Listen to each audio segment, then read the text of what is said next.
देख रहे हैं आप और मैं हूं आपके साथ वैभव मिश्रा। तो चलिए बुलेटिन की शुरुआत इस वक्त की बड़ी खबर से करेंगे। दरअसल दक्षिण कश्मीर में एनआईए की ताबड़तोड़ छापेमारी, 2 ठिकानों पर एक साथ ताबड़तोड़ रेड।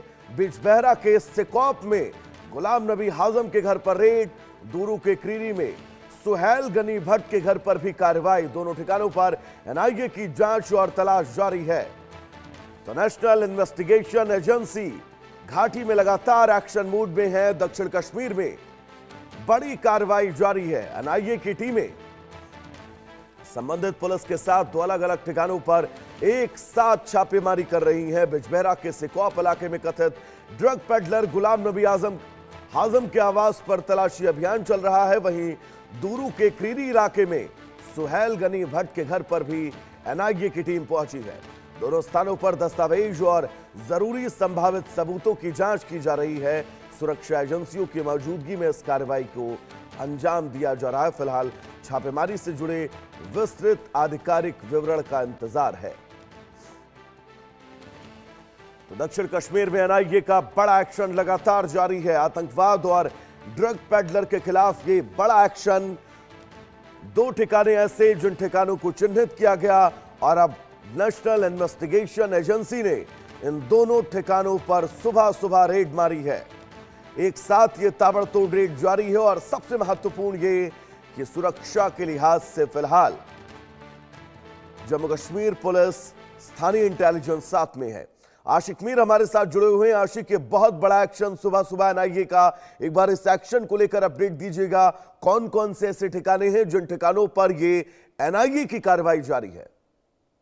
देखिए वैभव, बिल्कुल लगातार हम देख रहे हैं जिस तरह से राष्ट्रीय जांच एजेंसियां इस वक्त जम्मू कश्मीर में काम कर रही है। तो वही आज सुबह जो है दक्षिणी कश्मीर के अनंतनाग के बिजबेहारा और डूरू इलाके में जो है एनआईए की छापामार कार्रवाई जो है शुरू की गई। ये दरअसल नार्को टेरर और आतंकियों के खिलाफ जो है रेड डाली जा रही है, क्योंकि जिस प्रकार से अब जो खुफिया एजेंसीज है उनके पास जो इनपुट आ रहा है कि जेलों में बंद जो आतंकी है वो लगातार फिर से जम्मू कश्मीर में रिक्रूटमेंट ड्राइव जो है वो चला रहे हैं, जिसके चलते अब ये रेड जो है दक्षिणी कश्मीर के अलग अलग इलाकों में डाली जा रही है। दरअसल लगातार जो इंफॉर्मेशन सुरक्षा एजेंसीज के पास भी आ रही है कि जो फिर से लश्कर और जैश के आतंकी यहाँ पर रिक्रूटमेंट ड्राइव चला रहे हैं। कुछ हैंडलर्स इसमें से पीओके में भी बैठे हैं जो वहां से ऑनलाइन के जरिए जो है इन रिक्रूटमेंट ड्राइव को चलाते हैं। और कई सारे ओवरग्राउंड वर्कर अभी तक गिरफ्तार भी हुए हैं जिन्होंने इस बात को कबूला है कि वो किस तरह से पाकिस्तान में बैठे आतंकियों के जो आका है उनके साथ राब्ते में रहे हैं। और फिलहाल जिस प्रकार से ये रेड चल रही है इसमें कुछ डिजिटल एविडेंसेस भी जो है कलेक्ट किए गए हैं। और साथ ही साथ अब आने वाले समय में एनआईए की तरफ से जो है एक प्रेस रिलीज भी निकाला जाएगा जिसमें ये साफ किया जाएगा कि किन किन दस्तावेजों को जो है अभी तक जो है कब्जे में लिया गया है। और सुबह की ये रेड्स है और जिसमें सीआरपीएफ जम्मू कश्मीर पुलिस की सहायता से जो है ये रेड जो है अलग अलग ठिकानों पर इस वक्त डाली जा रही है। जी आशिक, बहुत महत्वपूर्ण जानकारी। 2 नामों का जिनका आपने जिक्र किया, मैं चाहूंगा इन दोनों नामों को लेकर डिटेल बताएं कि एनआईए इन दोनों नामों तक कैसे पहुंची और इन दोनों नामों पर ही ये एनआईए का बड़ा एक्शन क्यों?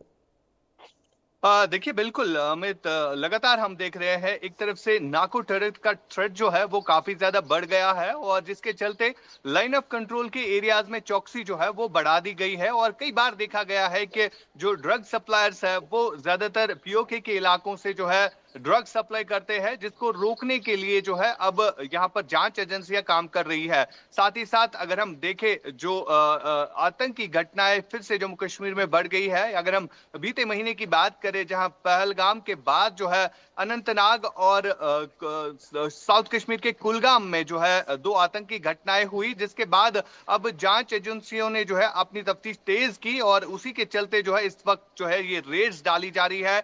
क्योंकि बार बार सुरक्षा एजेंसीज के पास ये भी इनपुट आ रहा है कि जो ओवरग्राउंड वर्कर्स है उनको ये टास्क दिया गया है कि वो जितनी भी सिक्योरिटी एस्टेब्लिशमेंट है उनको निशाना बनाए, जिसके चलते अब तमाम तर ओवरग्राउंड वर्कर जो भी इस वक्त डिटेन किए गए हैं, जिनसे पूछताछ की जा रही है, तो उनसे ये पता चला है कि अब लश्कर और जैश मिलकर फिर से जम्मू कश्मीर में आतंकी घटनाओं को अंजाम देने जा रहे हैं। और इसी प्रकार से ऑपरेशन घने जंगलों में और घाटी के अंदर इस वक्त अगर मैं आपसे बात करूं तो दो चीजें एक पैरेलल एक समानांतर चल रही हैं। सेना का सर्च ऑपरेशन इन तमाम संदिग्ध इलाकों में जारी है और दूसरी तरफ एनआईए की ताबड़तोड़ रेड भी जारी है।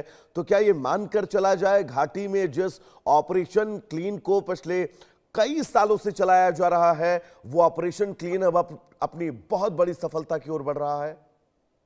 हाँ बिल्कुल, जिस प्रकार से हमने देखा जो लोकल टेरर नेटवर्क था उसका ग्राफ जो है पूरी तरह से डाउन हो चुका है। चाहे हम हिजबुल मुजाहिदीन जैसे आतंकी संगठन की बात करें तो रिक्रूटमेंट ड्राइव जो है ना के बराबर है, और अगर कोई आतंकी इस वक्त घाटी में सक्रिय है तो उसका ताल्लुक सीधे तौर पर पाकिस्तान से है। यानी इस तरह अब जिस तरह से सुरक्षा एजेंसीज इस पर कदगने लगा रही है और कई सारे जो भी एंटी नेशनल एलिमेंट्स हैं उनको जेलों में बंद रखा गया है, जो भी कोई मुख्य धारा में आ चुके हैं। और इस बीच जो है अब जांच एजेंसियों का इस वक्त काम करना जो है काफी अहम भी माना जाता है, क्योंकि बीते कुछ सालों में जिस तरह से जांच एजेंसियां इस वक्त जम्मू कश्मीर में हालातों को ठीक करने के हवाले से काम कर रही है, कई सारे आतंकियों को पकड़ा भी गया है और कई सारे लोग इसमें मुख्य धारा में भी आ गए हैं जिन्होंने ये समझा कि क्या सही है क्या गलत है। फिलहाल लगातार जो आतंकी संगठन इस वक्त पाकिस्तान में सक्रिय है उनकी कोशिश रहती है कि फिर से हालातों को खराब किया जाए, और वजह यही है कि फिर से इस वक्त एनआईए की छापामार कार्रवाइयां जो है अलग अलग इलाकों में चल रही है ताकि हालात जो है वो सामान्य रहे। जी आशिक, शहजाद भट्टी के नेटवर्क को लेकर इस वक्त एनआईए और तमाम सुरक्षा एजेंसियां जबरदस्त एक्टिव हैं, न सिर्फ जम्मू कश्मीर में बल्कि पूरे देश में। शहजाद भट्टी के नेटवर्क से जुड़ा कोई बड़ा अपडेट इस वक्त जो घाटी से आ रहा हो? क्योंकि शहजाद भट्टी एक ऐसा नेटवर्क है, पाकिस्तान समर्थित यह नेटवर्क जो लगातार स्लीपर सेल्स को बनाए जाने की कवायद पूरे देश के अंदर बहुत तेजी से कर रहा है। बिल्कुल, जिस प्रकार से खुफिया एजेंसीज के पास इनपुट आया है कि शहजाद भट्टी जो कि आतंकी है वो उसकी तरफ से फिर से रिक्रूटमेंट ड्राइव जो है वो चलाई जा रही है, और जिस तरह पहलगाम में आतंकी घटना घटी थी उसके बाद काफी ज्यादा ओवरग्राउंड वर्कर डिटेन हुए थे जिन्होंने इस बात को भी कबूला कि किस तरह से उनको ऑनलाइन एप्लीकेशन के जरिए जो है रिक्रूट किया जाता है और बाद में हवाला पैसा उनको दिया जाता है। यानी अब ये नेक्सस जो है काफी ज्यादा बढ़ गया था, लेकिन अब जांच एजेंसियां चाहे एनआईए हो एसआई हो, देश की जितनी भी सुरक्षा एजेंसीज है वो मिलकर काम कर रही है ताकि जितने भी ये संगठन इस वक्त घाटी में एक्टिव है उनको कर्ब किया जाए। खासतौर पर लश्कर जैश और शहजाद भट्टी इन जैसे संगठनों के साथ जुड़ने वाले युवाओं को अब कहीं ना कहीं अब सुरक्षा एजेंसीज भी अवेयर करती है कि किस तरह से आप ज्यादा से ज्यादा जो है स्पोर्ट्स की तरफ से वो फैसिलिटीज जो है प्रोवाइड की जा रही है युवाओं के लिए, ताकि ये युवा जो है भटके ना, और कई सारे ऐसे रोजगार जो है वो दिए जा रहे हैं ताकि युवाओं में फिर से कोई ऐसी बात दिमाग में ना बैठे जिससे वो इन संगठनों को ज्वाइन करे। फिलहाल लगातार जांच एजेंसियां इस वक्त जम्मू कश्मीर में एक्टिव है, चाहे एनआईए हो एसआई हो, और छापामार कार्रवाइयों के जरिए कई सारी उपलब्धियां अभी तक प्राप्त भी हुई है। आशिकी का शब्द, जिस शब्द का मैं आपसे जिक्र करूंगा, हाइब्रिड आतंकवाद, और इस आतंकवाद ने कश्मीर के अंदर कैसे अपनी जड़ें फैलाई हैं, और सबसे महत्वपूर्ण यह है कि आप उन तमाम संवेदनशील इलाकों से भली भांति परिचित हैं, भली भांति रूबरू हैं। मैं चाहूंगा एक बार आप बताएं कि इस बदलते वैश्विक आतंकवाद के परिप्रेक्ष्य को कैसे भारतीय सेना, भारतीय सुरक्षा बल टैकल कर रहे हैं, और यह कितनी बड़ी चुनौती हमारी इंटेलिजेंस के लिए है?